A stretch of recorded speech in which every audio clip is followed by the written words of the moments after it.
नमस्कार, pH value में आपका स्वागत है। आज हम स्टार्ट करेंगे chapter 3 pair of linear equations in two variables. इस चैप्टर को स्टार्ट करने से पहले इस चैप्टर का जो नाम है, जो हेडिंग है, उस हेडिंग का मीनिंग समझेंगे वर्ड बाय वर्ड। इस चैप्टर के नेम में जो भी वर्ड यूज हुए हैं जैसे पेयर, लीनियर, इक्वेशन और वेरिएबल्स, इसका मीनिंग समझेंगे। उसके बाद हम एक्सरसाइज 3.1 सॉल्व करेंगे। अब एक क्वेश्चन ये भी आता है कि इस चैप्टर के नेम को डिटेल में समझना क्या जरूरी है, जबकि बिना समझे भी एक्सरसाइज 3.1 सॉल्व कर सकते हैं। तो इसके पीछे भी एक एग्जांपल है। अगर कोई आदमी कोलकाता से दिल्ली आता है तो वो दो तरीके से आ सकता है। पहला रिजर्वेशन करा के और दूसरा विदाउट टिकट। जब वो आदमी रिजर्वेशन करा के आएगा तो उसको ट्रेन का नाम पता होगा, ट्रेन नंबर पता होगा, बॉगी नंबर पता होगा, सीट नंबर पता होगा, बर्थ पता होगा। वो लग्जरियस वे में अपनी जर्नी कंप्लीट करते हुए दिल्ली आएगा। लेकिन अगर वही आदमी विदाउट टिकट आएगा तो वो जैसे तैसे कोई भी ट्रेन पकड़ के सिर्फ इस तरीके से आएगा कि वो दिल्ली पहुंच जाए। तो इस चैप्टर को अगर हम डीपली समझें, इसके कंसेप्ट को समझते हुए एक्सरसाइज 3.1 में जाएंगे तो हम इस एक्सरसाइज को, इस चैप्टर को अच्छे से सॉल्व कर सकते हैं। और अगर सिर्फ 3.1 सॉल्व करना स्टार्ट कर दें तो हम जैसे तैसे इस चैप्टर को खत्म करेंगे। यही फर्क है। Pair of linear equations in two variables में एक वर्ड यूज हुआ है, इक्वेशंस। इक्वेशंस मींस क्या होता है? An equation is a statement of an equality containing one or more variable. Equation एक ऐसा स्टेटमेंट होता है जिसमें इक्वल का साइन होता है और उसमें एक या उससे ज्यादा वेरिएबल होता है। जैसे मैं एक एग्जांपल लिखता हूं, x प्लस 7, इसमें इक्वल का साइन नहीं है इसलिए ये इक्वेशन नहीं है, ये सिर्फ एक्सप्रेशन है। लेकिन जब हम इसमें इक्वल टू 0 दे देंगे तो ये एक इक्वेशन बन जाएगा। An equation is a statement of an equality containing one or more variable. ये वन वेरिएबल वाला है। वन और मोर वेरिएबल का भी इक्वेशन हम बना सकते हैं, x plus y equal to 7, ये भी लिख सकते हैं। और x square plus 2xy plus y square equal to 10, ये भी लिख सकते हैं। कोई भी ऐसा एक्सप्रेशन जिसमें इक्वल टू का साइन है, जिसमें एक या उससे ज्यादा वेरिएबल है, वो स्टेटमेंट इक्वेशन है। अब इक्वेशन के बाद हम लीनियर इक्वेशन समझते हैं कि लीनियर इक्वेशन क्या होता है। लीनियर इक्वेशन मींस जिसमें वेरिएबल का हाईएस्ट पावर 1 हो। x प्लस 3 इक्वल टू 0, ये एक इक्वेशन है और इसमें वेरिएबल का हाईएस्ट पावर 1 है, इसलिए ये लीनियर इक्वेशन है। लेकिन वन वेरिएबल में, इसमें सिर्फ एक ही वेरिएबल यूज हो रहा है। हमको क्या पढ़ना है? Linear equation in two variable. तो इसमें एक और वेरिएबल का हम यूज करेंगे, x plus y plus 3 equal to 0 लिखेंगे। तो ये लीनियर इक्वेशन है टू वेरिएबल में। इसमें दो वेरिएबल है, x भी और y भी। पॉलिनोमियल जब पढ़ रहे थे तो मैंने आपको बताया था कि जब दो वेरिएबल का यूज होता है या दो से ज्यादा वेरिएबल का यूज होता है तो उसमें डिग्री कैसे देखा जाता है? उसमें ईच टर्म में वेरिएबल का पावर देखा जाता है। तो यहाँ कितना टर्म है? यहाँ 3 टर्म है। टर्म कैसे पता चलता है? तो एडिशन और सब्ट्रैक्शन का साइन टर्म को सेपरेट करता है। यहाँ पे 3 टर्म है, ये पहला, ये दूसरा और तीसरा। पहला टर्म में जो वेरिएबल है उसका हाईएस्ट पावर 1 है, दूसरा जो टर्म है उसमें वेरिएबल का हाईएस्ट पावर 1 है, इसलिए ये लीनियर इक्वेशन हुआ टू वेरिएबल में। हमको पढ़ना है linear equation in two variable. लेकिन यहाँ एक वर्ड और है, पेयर। अब पेयर का मतलब क्या है? पेयर का मींस होता है जोड़ा। जोड़ा मींस डबल, डबल मींस एक जोड़ा में दो पीस। कैसे? एक शूज जब हम लेते हैं तो बोलते हैं एक जोड़ी जूते हमने खरीदे। एक जोड़ी जूते में दो जूते होते हैं, दोनों जूते एक ही कंपनी के होते हैं, एक ही नाप के होते हैं और एक ही साइज के होते हैं। उसी तरह पेयर ऑफ लीनियर इक्वेशंस जब होगा तो वो एक ही वेरिएबल में होगा। जैसे एक एग्जांपल में लेता हूं, x plus y plus 7 equal to 0, ये एक लीनियर इक्वेशन है। और इस लीनियर इक्वेशन का जब पेयर हम लिखेंगे तो x और y वेरिएबल में लिखेंगे। कोफिशिएंट कुछ भी लिख सकते हैं, यहाँ पे 2x plus 3y plus 5 equal to 0। लेकिन दोनों इक्वेशंस, दोनों लीनियर इक्वेशंस एक ही वेरिएबल में होगा। यहाँ भी x हमने लिया तो यहाँ भी x लेंगे, यहाँ y लिया तो यहाँ भी हम y लेंगे। ये पेयर ऑफ लीनियर इक्वेशंस हुआ। ऐसा नहीं होगा यहाँ x plus y plus 7 equal to 0 लेंगे और दूसरा इक्वेशन हम ले लेंगे u plus v plus 5 equal to 0। ऐसा नहीं होगा, ये वेरिएबल और ये वेरिएबल अलग हो गया। पेयर ऑफ शूज में ऐसा नहीं होता है कि एक शूज फॉर्मल है और दूसरा शूज कैजुअल है। एक्सरसाइज 3.1 में पहला क्वेश्चन है, Aftab tales his daughter, Aftab अपनी डॉटर को बोलता है कि 7 इयर्स एगो, 7 साल पहले, मींस यह कहानी शुरू हो गई पास्ट की, प्रेजेंट की, फ्यूचर की। इसलिए सबसे पहले हम कंडीशन लिख लेते हैं, ये पास्ट की, ये प्रेजेंट की और ये फ्यूचर की। अब बात किसमें हो रही है, आफ्ताब में और उसकी डॉटर में, इसलिए आफ्ताब लिख लेते हैं और उसकी एक डॉटर लिख लेते हैं। अब 7 साल पहले की बात जब होगी तो प्रेजेंट एज से पीछे जाएंगे, तो प्रेजेंट एज दोनों का कुछ लिख लेते हैं, आफ्ताब का लिख लेते हैं x और उसकी डॉटर का लिख लेते हैं y। जब हम पास्ट में जाएंगे तो हम एज में माइनस करेंगे, जैसे अभी विराट की एज 32 ईयर्स है, अभी ऐसे दिखाई देते हैं, लेकिन 7 साल पहले की जब बात होगी तो 32 माइनस 7 हम करेंगे 25 साल में ये ऐसे दिखाई देते हैं। तो 7 साल पहले आफ्ताब की एज माइनस होगी x माइनस 7 और उसकी डॉटर की एज में भी 7 इयर्स माइनस करेंगे y माइनस 7, ये एज होगी दोनों की 7 साल पहले। 7 साल पहले कंडीशन क्या है, 7 इयर्स है, वो आफ्ताब क्या बोल रहा है अपनी बेटी को कि I was 7 times as old as you were then, मैं तुमसे 7 गुना था, मींस उसकी डॉटर के एज का 7 गुना कर देते थे तो उसकी एज आती थी। ये कंडीशन था पास्ट का। अब आफ्ताब क्या बोल रहा है अपनी बेटी को, एंड फ्रॉम 3 इयर्स नाउ, अभी से 3 साल बाद, अभी से 3 साल बाद मींस फ्यूचर की बात हो गई, तो फ्यूचर की बात हो गई तो दोनों के प्रेजेंट एज से हम फ्यूचर में जा रहे हैं, इसलिए दोनों के एज में हम 3 इयर्स ऐड करेंगे। अब एज बढ़ेगी तो दोनों की बढ़ेगी, ऐसा तो नहीं है कि सिर्फ आफ्ताब की 3 इयर्स बढ़ जाएगी और उसकी डॉटर की नहीं बढ़ेगी, या पास्ट में जाएंगे तो सिर्फ आफ्ताब की एज माइनस होगी उसकी डॉटर की नहीं होगी, या डॉटर की एज माइनस होगी आफ्ताब की नहीं होगी। पास्ट में भी जाएंगे तो दोनों की एज माइनस होगी, फ्यूचर में भी जाएंगे तो दोनों की एज प्लस होगी। तो जब फ्यूचर में जाते हैं आज से 3 साल बाद, तो आफ्ताब अपनी बेटी का 3 गुना हो जाता है। आफ्ताब अपनी बेटी का 3 गुना हो जाता है। आफ्ताब बोलता है आई shall be 3 times as old as you will be। अब इस दोनों इक्वेशंस को हम सॉल्व करेंगे, इसको सॉल्व करेंगे तो यह आ जाएगा x minus 7 equal to 7y minus 49, और एलएचएस में लाएंगे तो x minus 7y plus 42 equal to 0। ये पहला इक्वेशन हो गया, और दूसरा इक्वेशन होगा x plus 3 minus 3y minus 9 equal to 0, x minus 3y minus 6 equal to 0। ये दोनों इक्वेशंस को हमने रिप्रेजेंट किया अलजेब्रिकली। अब दोनों इक्वेशंस को हम शो करेंगे ग्राफिकली। पहले हम पहली इक्वेशन को सॉल्व करेंगे और ग्राफिकली रिप्रेजेंट करेंगे, उसके बाद हम दूसरी इक्वेशन को सॉल्व करेंगे। पहली इक्वेशन को सॉल्व करने के लिए एक वेरिएबल को हम एक तरफ रखते हैं और बाकी सारे टर्म को हम दूसरी तरफ भेज देते हैं, इससे सॉल्व करने में आसानी होती है। कैसे, x को हम एक तरफ रहने देंगे एलएचएस में और बाकी सारे टर्म को आरएचएस में भेज देते हैं, ये हो जाएगा 7y माइनस 42। अब एक टेबल बना लेंगे, इसमें x और y दोनों का वैल्यू पुट करेंगे। x y, यहां पर मैंने x को एक तरफ रखा है, आप चाहे तो y वाले टर्म को भी एक तरफ रख सकते हैं, इससे सॉल्व करने में आसानी होती है। अब y का वैल्यू हम पुट करेंगे और x का वैल्यू आएगा। y का वैल्यू अगर हम 6 पुट कर दें तो ये क्या हो जाएगा, 7 into 6 42, 42 minus 42 0, 7 into 6 minus 42, ये y का वैल्यू हमने पुट किया तो x का वैल्यू आ जाएगा 0। ये कब है, जब y का वैल्यू हम पुट कर रहे हैं 6, ये पहला कंडीशन। अगर y का वैल्यू हम पुट करें 7, y का वैल्यू पुट करें 7 तो x का वैल्यू क्या आएगा, x का वैल्यू आ जाएगा 7 into 7 minus 42, 7 7 जा 49, 49 minus 42 7, x का वैल्यू आ जाएगा 7।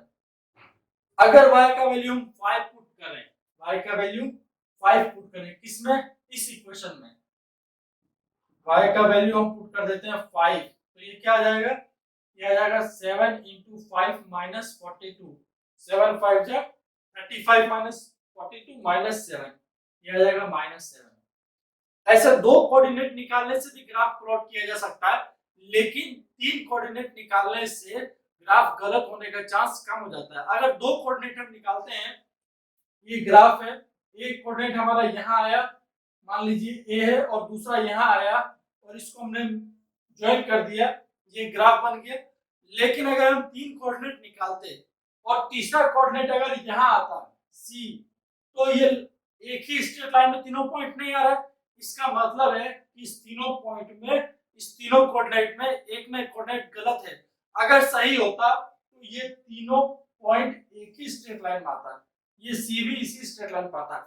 इसलिए कम से कम 3 पॉइंट निकालना चाहिए, जिससे ग्राफ का गलत होने का चांस कम हो जाता है।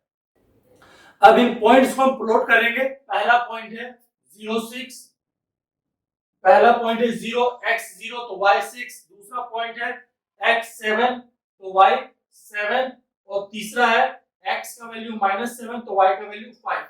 ये वाइस वर्सा है, अगर y का वैल्यू 5 बोलेंगे तो x का वैल्यू -7, और अगर x का वैल्यू -7 बोलेंगे तो y का वैल्यू 5।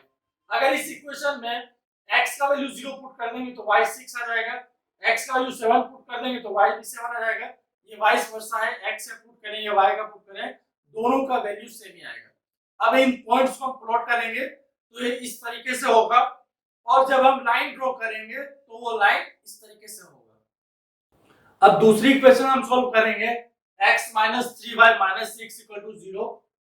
इसमें एक वेरिएबल को एक तरफ कर देते हैं और बाकी सारे टर्म को आरएचएस में भेज देंगे। ये हो जाएगा x = 3y + 6। अब क्या करेंगे, उसी तरीके से टेबल बनाएंगे और किसी भी एक वेरिएबल का वैल्यू हम पुट कर सकते हैं, x का या y का, और कम से कम 3 कोऑर्डिनेट निकालेंगे। तो इसमें अगर y का वैल्यू 0 पुट कर दें, y = 0 पुट कर दें, तो ये हो जाएगा x = 3 × 0 + 6। यहाँ 0 पुट कर रहे हैं तो ये हो जाएगा x = 6, मींस y का वैल्यू 0 पुट कर रहे हैं तो x का वैल्यू 6 आ रहा है।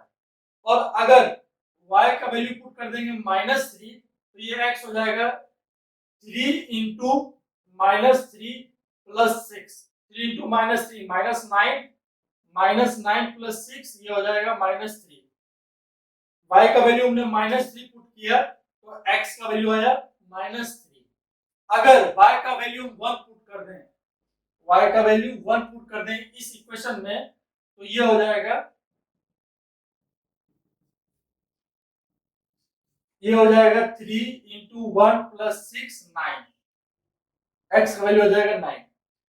यहाँ हमको ध्यान सिर्फ ये देना है कि ये जो वैल्यू हम पुट कर रहे हैं 0, -3 और 1, इसके पुट करने से x का जो वैल्यू आ रहा है 0, -3 और 1, इसके पुट करने से x का जो वैल्यू आए वो डेसिमल में नहीं आए, फ्रैक्शन में नहीं आए। डेसिमल और फ्रैक्शन को भी ग्राफ में प्लॉट किया जा सकता है, लेकिन अगर इंटीजर होगा तो ग्राफ में प्लॉट करने में सहूलियत होगी।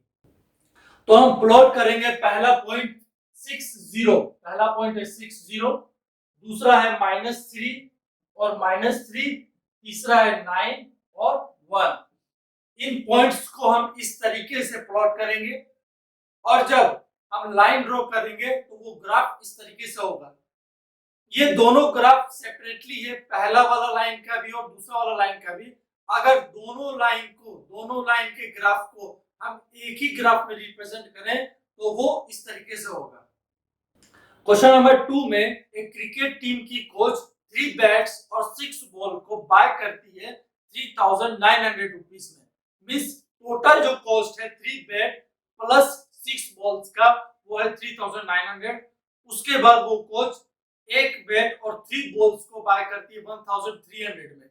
मींस एक बैट और 3 बॉल्स का टोटल कॉस्ट मिलाकर 1300 है। हमको शो करना है इस दोनों कंडीशन को अल्जेब्रिकली और ग्राफिकली। तो पहला कंडीशन में हम मान लेते हैं let the cost of each bat, means एक बैट का बी x, बैट का मान लेते हैं x और बॉल का मान लेते हैं y। अब क्या करती है कोच, 3 बैट्स और 6 बॉल, मींस 3 बैट और 6 बॉल को बाय करती है। कितना में बाय करती है? 3900 में। मींस दोनों का सम कितना है? 3900। ये हो जाएगा बेट हमने x माना और बॉल y माना, ये कितना हो जाएगा? 3900। अब जब इक्वेशन को सॉल्व किया जा सकता है तो हम उसको पहले सॉल्व करते हैं। यहाँ 3 कॉमन लिया जा सकता है, कॉमन लेके हम काट सकते हैं, इसलिए कॉमन लेंगे, 3 कॉमन लेंगे, ये हो जाएगा x + 2y = 3900। ये कट जाएगा 3 से, 1300। x + 2y = 1300। ये पहला कंडीशन है जब वो 3 बैट और 6 बॉल को बाय करती है। जब वो एक बैट और 3 बॉल को बाय करेगी, एक बैट मींस x और 3 बॉल्स को मींस 3y, ये टोटल कितना हो जाएगा? 1300। ये दूसरा कंडीशन हो गया। अब इस दोनों इक्वेशंस को हम रिप्रेजेंट करेंगे ग्राफिकली। ये प्रेजेंट हमने किया अलजेब्रिकली। सबसे पहले हम पहली इक्वेशन को रिप्रेजेंट करेंगे x + 2y = 1300। इसके लिए हम क्या करेंगे? एक वेरिएबल को एक तरफ रखते हैं और बाकी सारे टर्म को आरएचएस में भेज देते हैं। इससे हमको सहूलियत होता है। x = लिख सकते हैं 1300 - 2y। अब एक टेबल बना लेंगे, इसमें x और y लिखेंगे और मिनिमम 3 कोऑर्डिनेट लाएंगे।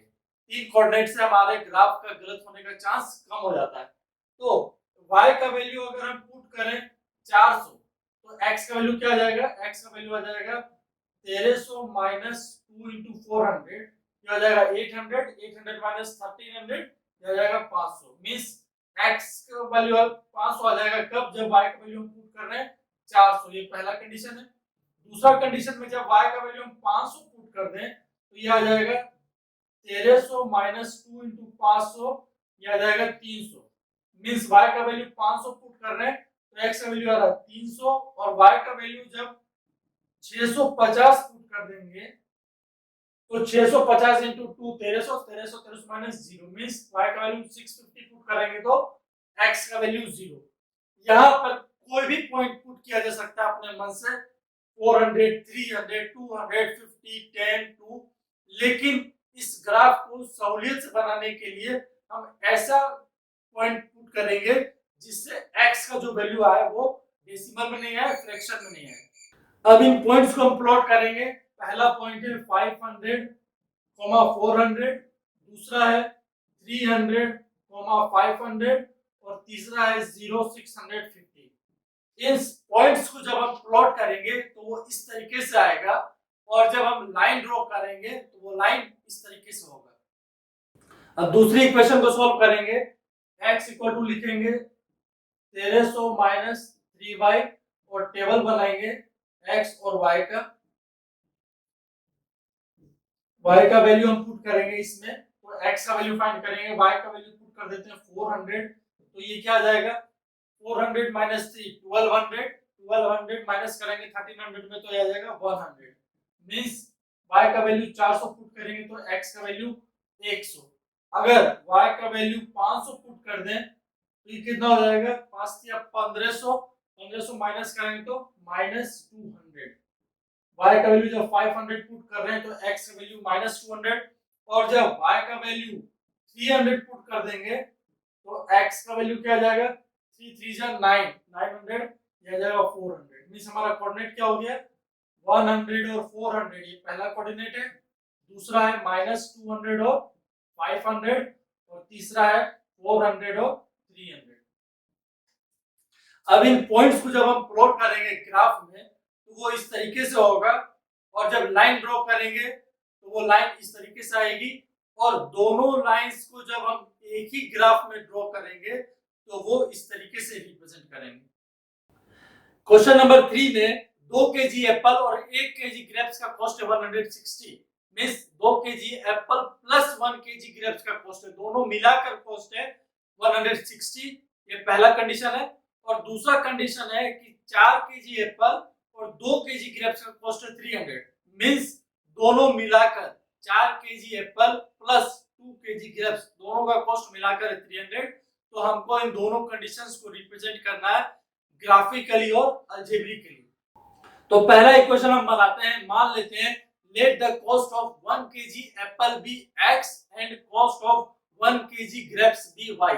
1 केजी एप्पल को हमने x मान लिया और 1 केजी ग्रेप्स को हमने y मान लिया। तो पहला कंडीशन क्या था, 2 केजी एप्पल और 1 kg grapes means 2 KG Apple 2 KG apples plus 1 kg grapes, ये मिला के कितना था, ये मिला के था 160।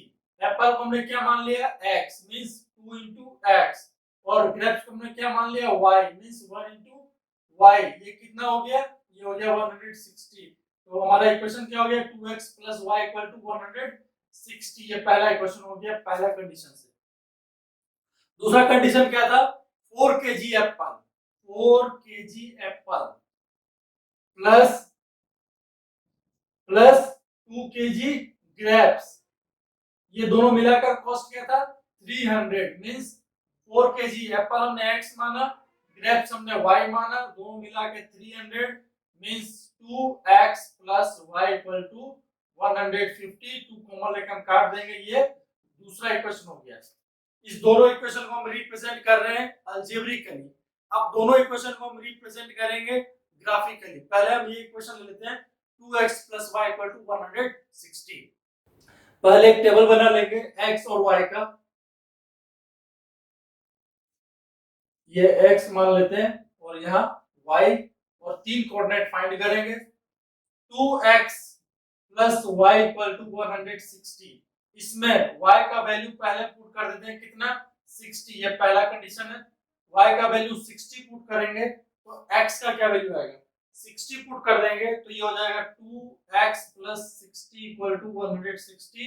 160 में 60 माइनस करेंगे तो 100 by 2, ये हो जाएगा x का वैल्यू 50। x का वैल्यू 50 आएगा कैसे, जब y का वैल्यू हम 60 पुट कर रहे हैं। y का वैल्यू 40 पुट करके देखते हैं तो ये हो जाएगा x equal to 160 minus y by 2। अगर y का वैल्यू हम 40 पुट कर दें तो 160, y का वैल्यू 40 पुट कर दें 160 minus 40 120, 120 by 2, 120 by 2 कर देंगे तो ये 60 आ जाएगा। और अगर y का वैल्यू हम पुट कर रहे हैं 20 तो ये आ जाएगा x equal to 160 minus 20 by 2, ये हो जाएगा 140 by 2 70। x का वैल्यू हो जाएगा 70 कब, जब y का वैल्यू हमने पुट किया था 20। अब हमारा कोऑर्डिनेट क्या क्या हो जाएगा, पहला कोऑर्डिनेट हो जाएगा 50 60, दूसरा कोऑर्डिनेट हो जाएगा 60 40 और तीसरा कोऑर्डिनेट हो जाएगा 70 20। इस तीनों कोऑर्डिनेट को हम रिप्रेजेंट करेंगे ग्राफ पे तो ये पॉइंट्स इस तरीके से प्लॉट होगा। और जब इन पॉइंट्स पे हम लाइन ड्रॉ करेंगे वो स्ट्रेट लाइन वो इस तरीके से होगी। अब दूसरी इक्वेशन को रिप्रेजेंट करेंगे 2x plus y equal to 150। एक टेबल बना लेते हैं x और y की, x और y की, ये हो जाएगा 3 कोऑर्डिनेट हम फाइंड करेंगे। इसको लिख सकते हैं y equal to 150 minus 2x। यहाँ पर हम x का वैल्यू पुट करेंगे और y का वैल्यू फाइंड कर लेंगे। x का वैल्यू 50 पुट करेंगे तो y का वैल्यू हो जाएगा 2 into 50 minus 150, ये हो जाएगा 50। x का वैल्यू 50 तो y का भी वैल्यू 50। अगर x का वैल्यू पुट कर दें 60, यहाँ ने पुट किया था 50, और अगर x का वैल्यू पुट कर दें 60 तो y का वैल्यू क्या हो जाएगा, y equal to 150 minus 2 into 60, 150 minus 120, y का वैल्यू हो जाएगा 30। x का वैल्यू हमने 60 पुट किया तो y का वैल्यू आ गया 30। अब x वैल्यू हम पुट कर देते हैं 70 तो ये क्या हो जाएगा y equal to 150 minus 2 into 70, 150 minus 140, y का वैल्यू हो जाएगा 10। मींस x का वैल्यू 70 पुट करेंगे तो y का वैल्यू 10। अब पॉइंट्स हमारा हो गया 50 50, ये पहला कोऑर्डिनेट हो गया, दूसरा कोऑर्डिनेट हो जाएगा 60 30, दूसरा कोऑर्डिनेट हो जाएगा 60 30 और तीसरा कोऑर्डिनेट हो जाएगा 70 10। अब इन पॉइंट्स को जब हम प्लॉट करेंगे ग्राफ में तो वो इस तरीके से प्लॉट होगा। और जब लाइन ड्रॉ करेंगे, स्ट्रेट लाइन ड्रॉ करेंगे तो वो स्ट्रेट लाइन तीनों पॉइंट्स को टच करते हुए इस तरीके से होगी। और जब इस दोनों इक्वेशंस के ग्राफ को हम कंबाइनली रिप्रेजेंट करेंगे, एक ही ग्राफ में रिप्रेजेंट करेंगे तो वो इस तरीके से होगी। आज के लिए बस इतना ही। वीडियो अच्छी लगी हो तो लाइक कीजिए, शेयर कीजिए, सब्सक्राइब कीजिए। मुझसे पर्सनली कनेक्ट होने के लिए मेरे इंस्टाग्राम आईडी को फॉलो कीजिए और इस फैमिली को आगे बढ़ाइए। Thank you.